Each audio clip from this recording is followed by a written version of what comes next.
Hey, what's up, everybody? It's me again. It's TeaRon. That's TeaRon, period. And you are watching another episode or listening. Depends on where you are, what you're doing. Either way, I'm okay with it. Another episode of the Ubiquitous Blacks podcast.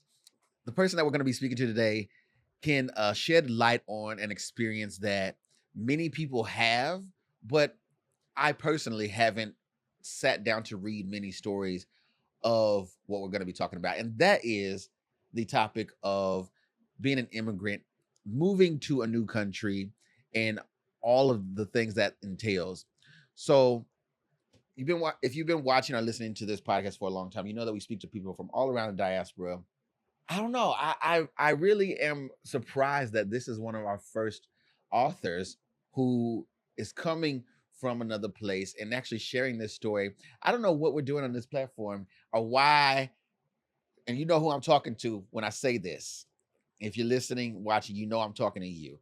Why are we not finding more people like this? That's for someone individual. Don't worry about it though. But I can ramble on. I'm not going to do that. I'm going to get right into this conversation today. Cedric, oh my gosh, Cedric.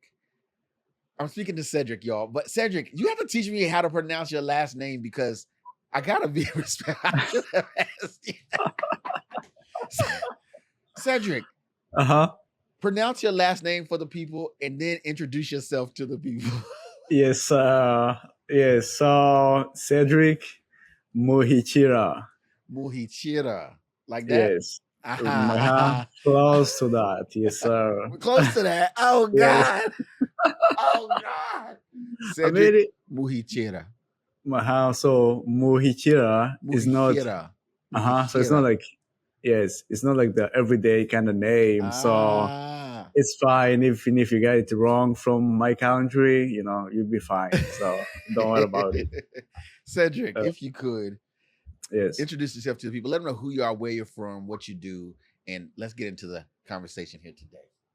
Yes, Cedric Muhikira from Rwanda, but I usually say Wakanda because it rhymes the same as Rwanda, and the vision and the ambition of the people. It's Wakanda vibe. So if I say Wakanda along the way, just think I'm saying Rwanda. I am a self-taught author, storyteller. I specifically talk about immigrants because I am an immigrant, and I love to share our stories, humanize ours, rather than the cliche, the stereotypes that people know of immigrants. So I'm here to share light on our stories and everything. That's my mission today as we do our podcast. Cedric, I want to welcome you, number one. Number two, I want to jump right into the main thing we're talking about here. Right. And that is this book that you released. Okay.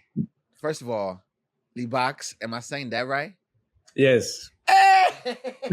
Listen, y'all can't tell me nothing. I be doing stuff, okay? Okay. Yeah.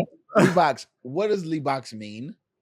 It means lion. So actually, I'm not from Somalia, even though I follow a Somali immigrant, because I was really impressed by the life, people in Somalia live. It's so different from where I live, even if I'm from East Africa. That's maybe another story.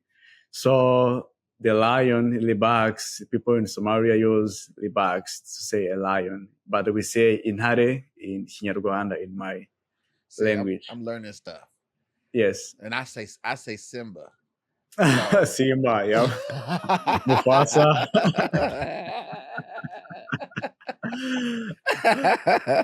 Yeah.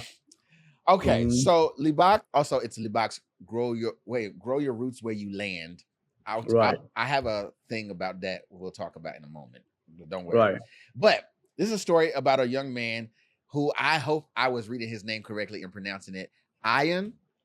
Ayaan, yes. Ayaan, Man, yeah. long Ayaan. Right. Who is a Somali immigrant who lands in the very greedy city of Detroit and we get to be introduced to his experiences and how he's handling this culture shock, if you will, of being an immigrant in America. And it's set in modern times. I think that we have a lot of um, immigrant stories that a lot of people seem to subconsciously place in a different time period, as if it's not still happening or people are not still going through these experiences and having these things happen. So I was actually surprised to listen to this story or read this story rather, and have it be something that was more modern or relative to modern times. So I want to read something here though, because I felt like it was worth pointing out. And that is this bit of the dedication that you have here in the book, Cedric. If you Mm. would, let me put my glasses Yes. on because Yeah. I need those. Yes. And just to set the tone for what Uh-huh. this book means and what it's for, I'm just going to read this first paragraph here of the dedication. And then I Mm. want you to explain why you chose to do this character in this whole thing, okay? So it Yes. says here in the dedication, to the Mm. wanderers, the dreamers, the seekers of home in lands not their own, to those who step off planes, trains, and boats with hearts pounding and suitcases worn, clutching fragments of a past they cannot fully carry, in hopes they, oh wait, aha, fully carry in hopes they dare not fully name. This book, Grow Your Roots Where You Land, is for you. To the souls like Ayaan, Cedric, you can't tell me nothing right now, who arrive on foreign soil with the weight of 1,000 unspoken stories, their roots dangling, seeking purchase in the cracked pavement of a new world. To those who navigate the cacophony, oh, Cedric, you was using words here, of unfamiliar tongues, the sting of sidelong glances, and the labyrinth of customs that feel like riddles without answers. You are the heartbeat of this tale. Cedric, Yes. that's basically a poem. That so is correct. Yes. so these are the people that you are doing this for. Why was it important to you to share that experience or create a story around said experience? Why was that key for you? I was I came to the US 2019 and the COVID happened around few months after. So yeah, I went into an isolation myself. It was lonely, and then there was nobody texting me, and nobody asking me, are you okay? Is this And then it hit me like if this is happening to me, there are going to be more immigrants younger than me. Who's gonna be lonely, isolated. They need to have a roadmap. Even a character to Yeah. relate to, be like somebody else, went through this loneliness time, this isolation where nobody really, knows you. We don't speak English every day. So yeah, nobody's gonna, want to talk to you. So yeah, it was really tough times to me, Hmm. which fueled, the the courage, be like, let me create a roadmap to whoever, gonna feel this, sad feeling in the, US is the greatest nation in the world, now being so sad, so lonely, it's overwhelming. So I was like, let me do a roadmap to whoever will be in this situation somewhere. And yeah, read the book and be like, yeah, Cedric was here, and Right. everything turned out to be right. It's definitely a pocket of society that I don't think people consider enough to create stories around. In fact, and you may relate to this too. In fact, what I find is that Mm, many immigrants oftentimes they yes. they don't share their full stories even with like their own children. This is what I hear. I'm just telling you what they be telling me, is Right. that their parents will have gone through something or their grandparents, went through something, and they don't even really like know the extent of that experience. And you have a lot of people who come from a lot of cultures where they don't necessarily express their emotions the same way, right? So even if they had periods of isolation or Right. moments of culture shock, by the time they have grandchildren or something, they're not like sitting them down and saying, "This is what I went through for you to have these things that you have now." It just doesn't come up. Is that true for you too? Like, where do you know people who Right. have had that experience, or where things are a bit are less talked about in the immediate circles of immigrants who are also having these experiences? Is that something that you Yeah. could agree with? I mean, yes, there have been thousands, millions of immigrants before me, and no one has ever, wrote a book about, these kind of things you go through. How do you find, get a job? The lingo. I work into construction. I was into construction before, but we use different lingo Yeah. in my country. Here it's different. People say things you really know, but in a different way. So you feel like you really don't belong there because you really don't understand. But if they point, you'd be like, oh man, is this really what we were talking about? Nobody really, everybody, overlook those things. So those are the things they wanna, tell every newcomer, like people will say things you really know in a different way because in the US, Hmm. but you belong, just pace yourself, don't just jump the ship, stay, move along. So those are the things that I really talk about, which other immigrants, like you said, don't talk about. As soon as you settle, have everything right, you don't want to remember the crazy days. For Yeah. me, when I remember those and then tell the younger guys like this is gonna happen, but you're gonna persevere, gonna go through, gonna come out on the other end, victorious. You know what? I also be finding out that has to be called out is Right. that a lot of I don't know if I'm not accusing you, Cedric. I don't know if you're guilty of this, but a lot of immigrants also Right. downplay their hardships when they're in new countries to the people back home. Like they be Mm. like, for lack of a better phrase, they be fronting. They be like saying, "Yo, I'm good. I'm enjoying myself. I'm at Starbucks right now." Like, Yeah. but Yeah. really, they be suffering. They like, "Yo, everything's so expensive. We have to pay rent every month," and Yeah. like Yes. it's That. difficult. But to people back home, they also won't share that.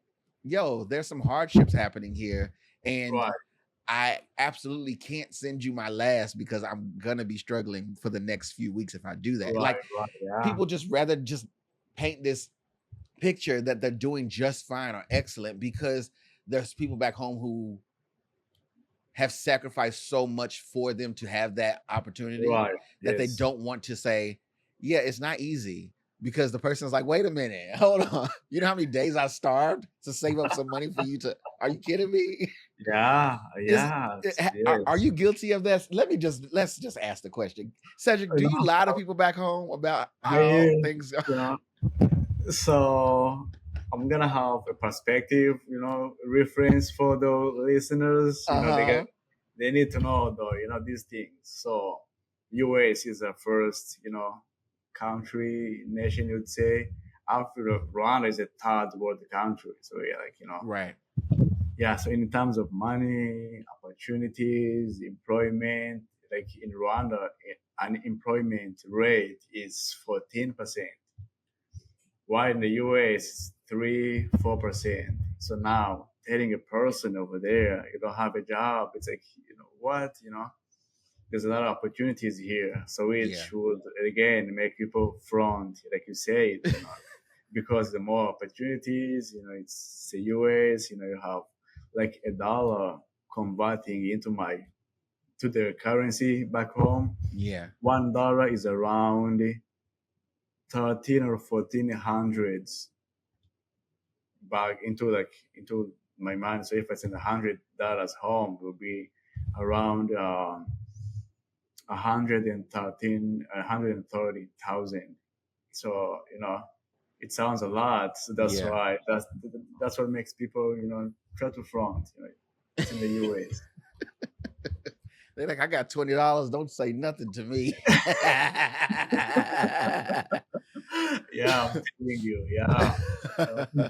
I'm just saying, like, I think that this story, Yes. Libaax, does the job of like saying, hey, Mm, I'm actually going through something here. I'm feeling all the impact of what's happening around me. I'm even feeling lonely, or I'm feeling depressed, or I'm unsure about, like, the uncertainties are so forward, right? right.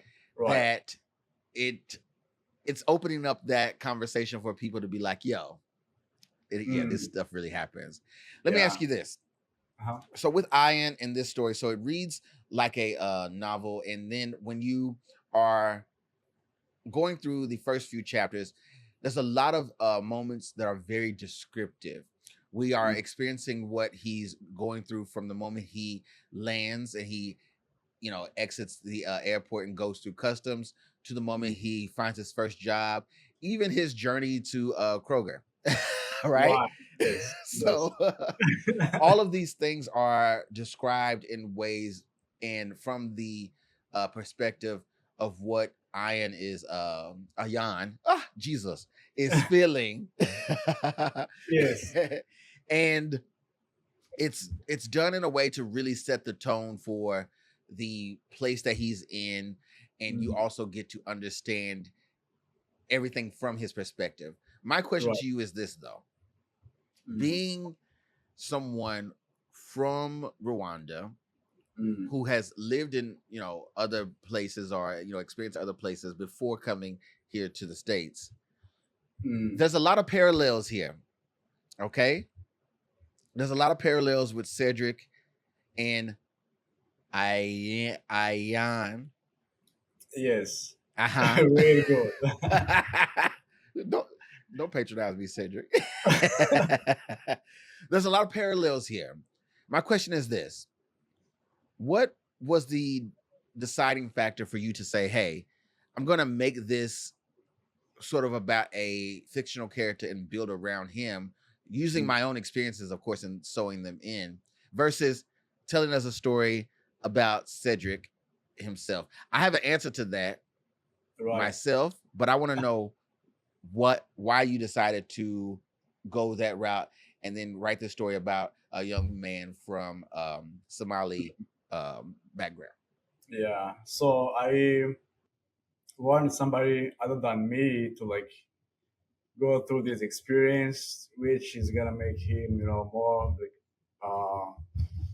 gives him more broader experience than just myself. If a person knows Cedric, it would be easier to just, corner me into a box and be like, you're not gonna take me out of this. But I went to find Ayaan. I went to Somalia to find another nation on Africa, which is going through rough times as well. To be the character from a humble beginning, rising, through the ranks, I'd say, from going to Flogger, like you said, endless aisle. In Rwanda, we don't have those kind of supermarket, I would Hmm. say. So there's like a culture shock. You see these aisle of cereals with them hundreds and hundreds of brands, and you never even tasted one. So it's like, how even which one you gonna pick? Those are the things everybody looks over, but these are the things each immigrant goes through. Like every person who lands here, yeah, we go to Kroger, to Walmart, it's gonna be, a lot of choices, different things. Yes, so I wanted to have a different, again, for the legal legal reasons. People will be like, you talked about me in the book. Since it's Cedric, you'll be easier to be like, this is Yeah. a really parallel to your life. Then this other character must be me because you're next to me. And yeah, like I could not finish the book without talking about romantic into a new world. Yeah. In Africa, I was dating, Rwandese women, but then in the US, it's gonna be a whole different ball game, which is why I was like, yeah, let me, talk about romantic into my book, and then yeah, bring another guy, talk Hmm. about his struggle, not me, for the sake of protecting, me and everything. Yeah. Here's what Mm, I think that it's a. I think that you made a good call to do so. When mm, you do that, what you do is you allow yourself, and this is just from the storytelling perspective, right? What you do is you allow yourself certain liberties that right. you wouldn't have if you were restricted by your own truths, right? And by doing so, you're able to have a character that Yes. has even vastly different experiences than you, even though there are some parallels and there's some things that you're adding in from your own experiences. If you, for some reason, I'm not spoiling anything. I can't say if this does or does not happen in the book, y'all. But Right. if Ayaan developed the ability to fly, he could do that, right? Because he's Yes. not you, and it's not you telling your story and so Mm, on. You kind of allow yourself room for anything to happen when you do that. So right. I think that's a good call. But also there's this fact too. Mm, We are in America, right. and much like any other place in the world, everything's a popularity contest. Don't let anybody tell you different, Cedric. Everything's a popularity contest. People love what's popular. Okay. Yes. This is no slight to you, but this is something that I experienced when writing as well. Mm, And that is, unless you are already a brand that somebody considers popular and they care about, right. you gonna waste your time telling your story before anybody knows who you are, cares enough to follow. Why? Like they'll be like, okay, why should I even reading about Cedric's life? I don't know him, Right. Yeah. right? But when That's you true. establish yourself or you start to share these stories and you create these worlds that people can be submerged in, people eventually want to know who's behind this. Who's this Right. person, Right. right? Right. That's when Yeah. you tell your story. Absolutely. so Yeah. so Yeah. don't you did right not to do it yet because then you'd be like, well, damn, not only did nobody care about Ayaan, nobody cares about me. Right. Oh man. Yeah. That's So you yeah. have to That's true. establish yourself in these ways so that people Right. can then care about your story later. And I think you're doing a Mm, good job of that. With putting this story out and creating this character in this world and sharing these cultural experiences of an immigrant in America. What are your hopes with telling it? Do you care as much about reaching the people who don't sometimes see immigrants, because mm, we don't have to get into all of this, but right. right now is a weird time to be an immigrant in America, right? Right. That being said, there's a lot of people who have a lot of different ideas and takes. And some of those ideas, dare I say, are dehumanizing, where one group of people gets blamed for everything and this kind of narrative and this rhetoric. Do you care that those people who don't fully get it or don't fully understand what someone who is looking for the betterment of their life and trying to improve things for themselves, do you care that those people get it and like read this story and they're like, hey, okay, I kind of understand a bit more? Does that matter to you as much as someone who is actually experiencing it, being an immigrant and actually having these parallels like yourself? Mm. Do you care more about one or the other? Does that make sense? Yes. Yes. Really. Really. Yeah. What's the goal here for you, would you Actually, say? yeah. Thank you. Thank you for the question, TeaRon, and the way you go through about everything spot on. So I care about both ways, you know, Okay. either the first immigrant, the first point of view, which is basically Ayaan and everything. And again, I want to bring in those who thinks being an immigrant is easy. It's, you know, you just land, you just, you know, you here. No, you know, I want to show those struggles, you know, show that, you know, from the language, from standing through clog with, you know, nothing to pick, you know. Yeah. Yes, from, you know, finding, you know, a girlfriend, going to a job where people will speak, and then you like, you know, have no idea what's going on while you were doing the same job. Yes, so I want to bring both people in, you know, and yes, you know, again, even those who don't understand or think it's easy being an immigrant, you know, you get these all this money, this, you know, no, you know, you hear struggles, and you want to make through the life, you know, and yeah, and I usually say, so for the immigrant, that's one part for the people who want, you know, hear our stories. Then for the immigrant, you know, it's more like we don't have to pause our life for the other people to figure it out, you know, or even us to figure the system out, you know. No, you have to keep living, keep going, you know. Go to a club one day, it can be crazy, but you know, go there again, go to a job, use they're gonna say whatever they say, but we're gonna catch on the next week. So yeah, it's more like, you know, persevere, don't shy away from this new world, you know, keep going.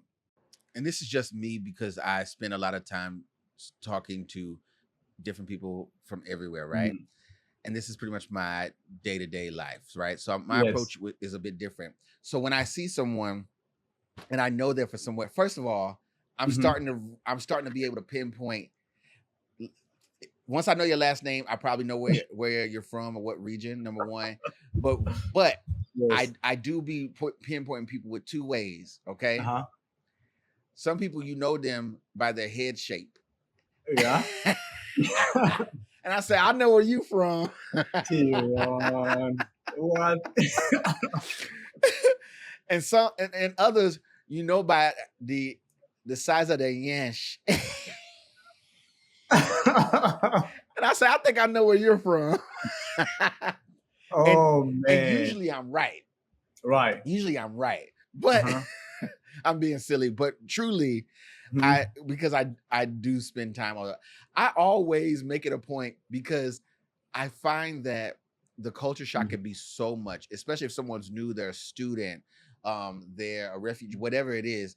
I make it a point to be like speaking to them, right? Uh-huh. I think that when you finally, and you can let me know your own experiences, but I think Yes. that when you finally get around the right people, Mm. that you're like, wait a minute, they're so welcoming. I have a friend of mine Uh-huh. who is from Rwanda as well, right? Right. And they started working this job. They started Yeah. working this job, and Uh-huh. what they found is that they had some roommates and stuff. They were schooling. Oh, Their right. roommates were from different parts of Africa and things like this, Oh, and they kind of had different ideas of stuff, right? right. So this one friend, he worked with a lot of Black American people, Mm. and by doing so, he Uh-huh. he spent more time with them, and they just were like, treating him as another extension of themselves, right? Oh, and, yes. and just embracing him in that way. We know Uh-huh. Detroit is very much a Black city, right?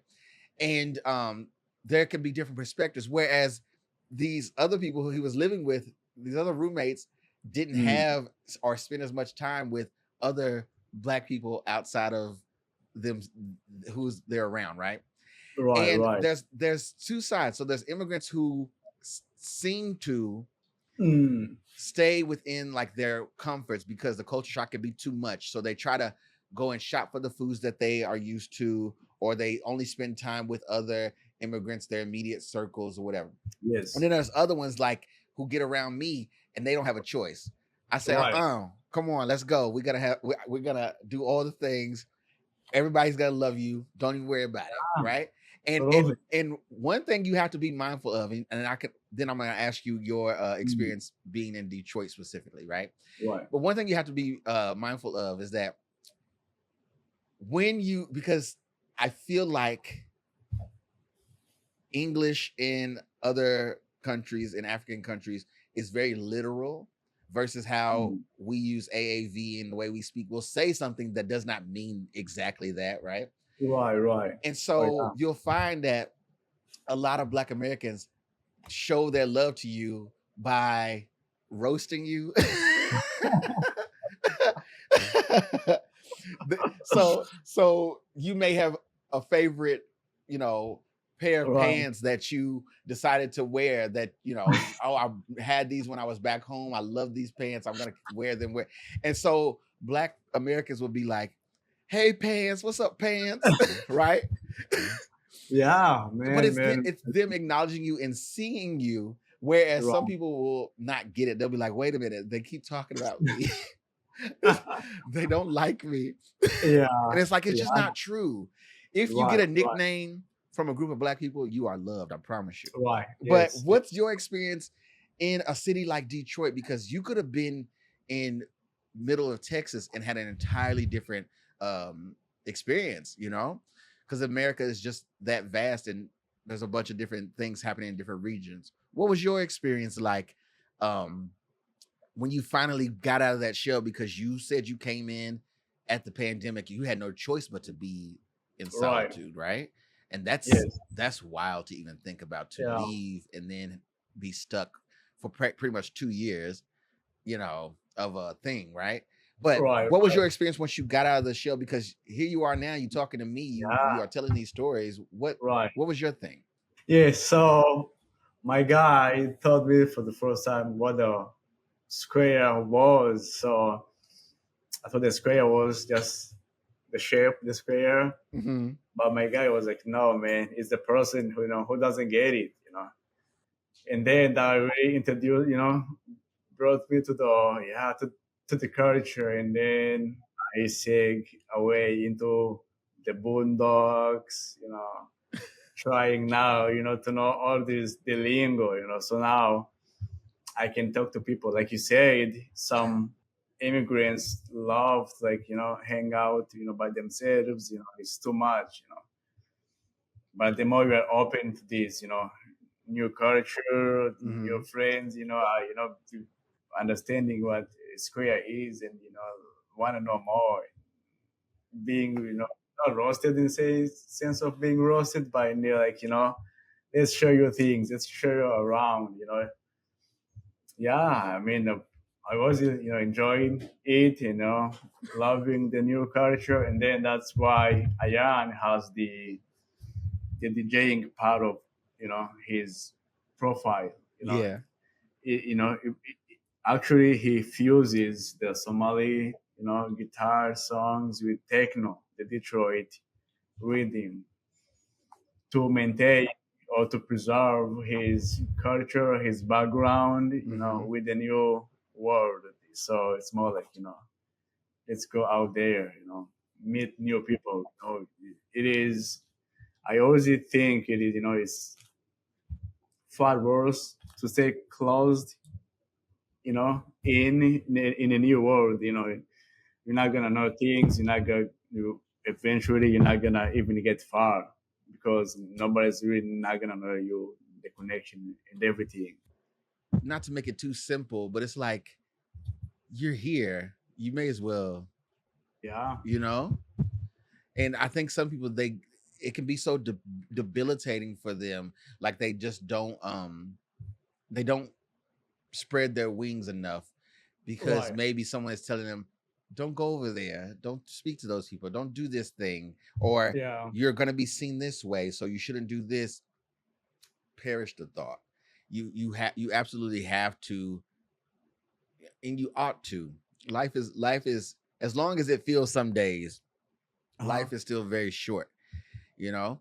And Right. so when you are presented with experiences and opportunities that others from your same background don't get, you might as well take advantage of those. It's just like when there are black people that say, oh, we don't do that, right? We don't swim. We don't we don't go bungee Yes, jumping, right? yes, yes. It's like you can though. You Yeah, can. Like nobody's really stopping you. You can do all those things right. that we don't do. And I think when you do that, you end up with much better stories to tell. And that's Yes. tying it back into the fact that we are speaking about this story, Libaax. And I wanted to, try to segue. I wanted to be smooth like that. Because you Mm. see, I just want you to see how good I am. Where can people find the book, Cedric? Where can they find it, read it, enjoy it? How can they support you? How can people find you? And actually answer that first, and I'll ask the next question. Right, right. So on Amazon, I'm there, Libaax. Also, my website, cedricmuhikira.com. I post blogs weekly, talk about different things, giving voices to immigrants, different stories. It's, yeah, that's a nice way to catch up to what's going on within the community. And then on our IG, I go by I am the captain now. The from the movie Tom Yes. Hanks. Yes, so Yes. it's easy to find. My next question to you, Cedric, is what should we expect in the near or coming future? What are you going to be up to? What's the plan? If you can even Right. answer that, because Yes, yes. So now we are in the development of Ayans with the nets, different immigrants and attending that they are enough, by themselves here to integrate, not just to consume, but to contribute to the culture, to the new world. And then my next move is to shift the mindset of Ayans. Since now we know we can do all of this, we are enough. Now, what can we do back to Africa? We have 1.5 billion young people, actually the most young continent out of 7 continents. And you have people that see crosses, seas, die because they wanna, a better life Mhm. elsewhere. So now that we have a diaspora that knows, all of this story, knows that we can reduce 14% of unemployment in Rwanda to 3% to 4% with the experiences we have here. Yes. So now my next move is to shift the movement.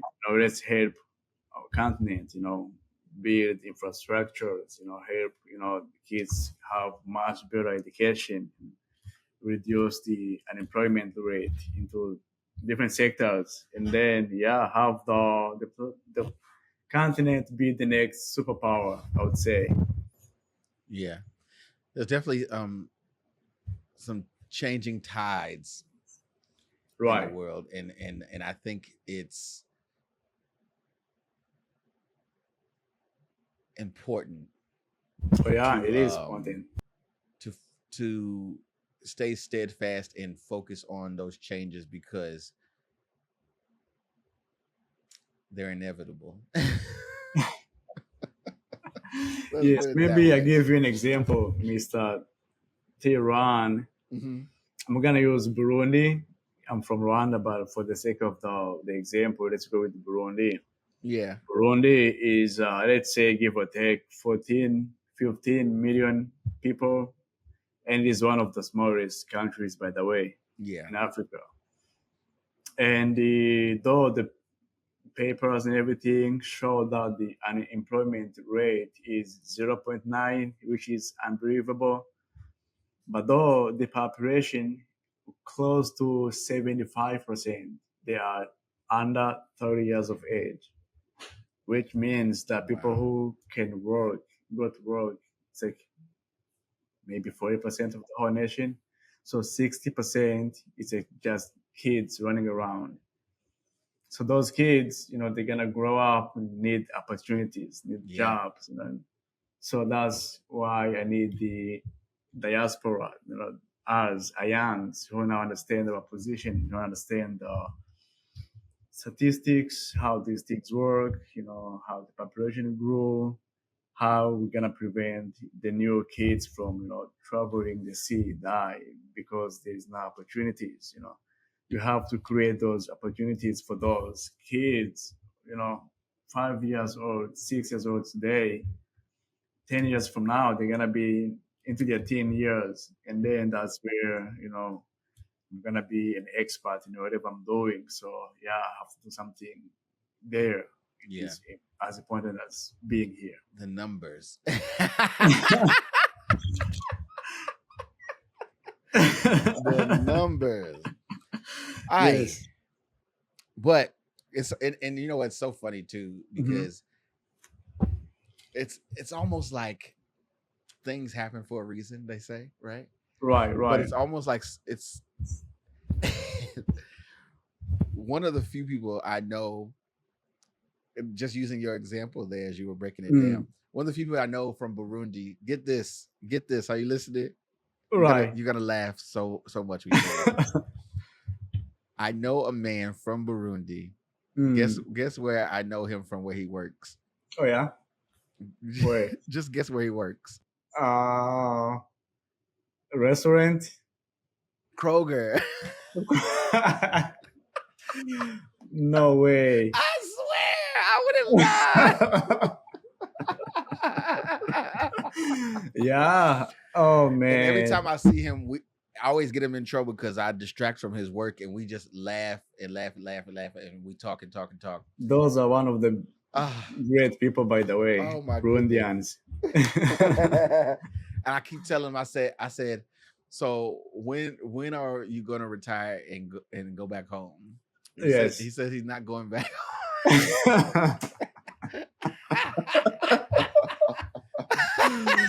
Yeah. Burundi has some serious things to do. Oh So he needs to goodness. go back, actually make it happen. Oh goodness. Cedric, I feel like Yes. I feel like this conversation could be longer, but Right, I right. don't want to keep you all Sunday, right? Mm. We will put all of the information in the show notes for everyone, so you can be able to check out this story that Cedric has sown his experiences into in creating this world with this Mm. character. Make sure you support that, and also all of the followings and things we'll put in the show notes in the video description as well. If you have been listening to this episode on Spotify or Apple Podcasts, be sure to leave a review and a 5-star rating. Listen, if it's not 5 stars, just click off and go somewhere else. Do not even leave anything. Like, why would you do that?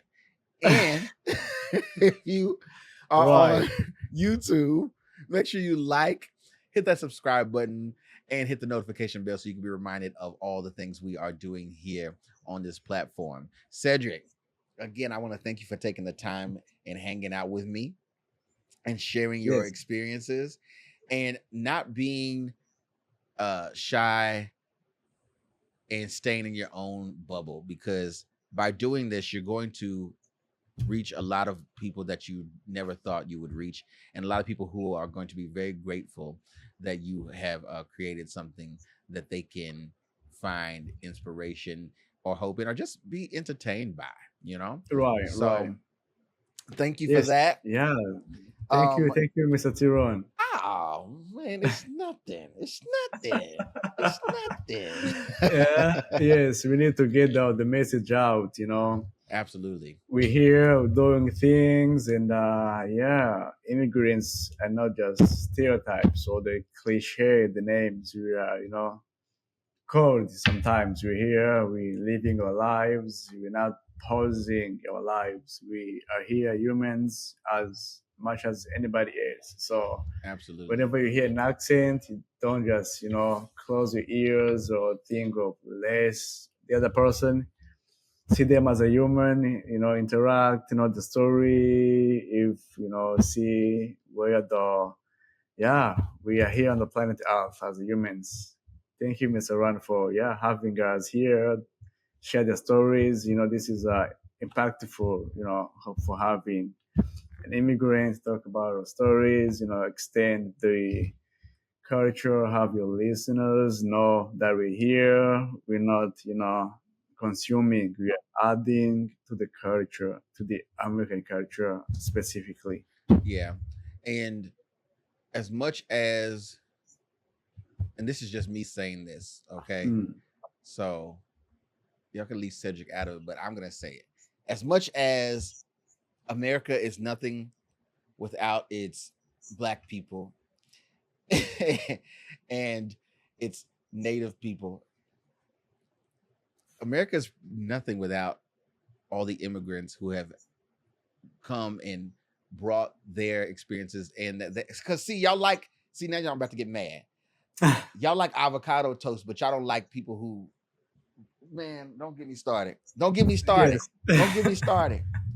You man, listen, Cedric. Yeah, I hear you, Oh, wait, TeaRon. Cedric, I got a I know. question. I got a question. I just thought of this. We Yes. can end on this note. Uh-huh. Cedric, when was the first time you had soul food? Yes. Soul food. Like, So huh? does the curry greens and the cornbread. Those are my favorites. Cornbread, by the way. Oh man! So this Uh-huh. last Juneteenth, I was part of the speakers in Farmington Hills, one of the Yeah. cities in Michigan. We're telling stories. My coming to America Hmm. story. That was the theme of the conversation, and then they had food, which was in my favorite part. So I had the curry greens. I had my cornbread. I had like 10 of them. I even get them back home packed. To be like gonna eat for the rest of the week. Oh Really good. God. Listen, that's a meal in and of itself. Collard greens Yes. and cornbread to get you where you need to be. That's like beans and rice, like Wow. Yeah. like I like Mhm. this. I like this. Yeah, man, it was really good. Oh goodness. Oh goodness. Okay, Uh, Cedric, I'm gonna let you go. I'm just playing around here, but yeah. normally it'd be a thing where I'd say whether you are black in Detroit, Mm, listen, if you're a black immigrant, meaning if we share a similar complexion, right. and you may say, me no black, me Dominican. Oh, I'm not black, I'm Somali. Listen, Right. as an immigrant, when you get here, your feet touch the soil and you step out into the world like the character in this book. You become black, and the world sees you as such, and they're not waiting to decipher your accent and figure out where you come from exactly. It's just not the case. But know that there are a lot of black people around who are ready to embrace you and help you along this immigrant journey, roast you even. But Right. their love is there, and you have as much of a black experience as we do here in the States. And Mm, so, in that regard, we are black everywhere. Okay.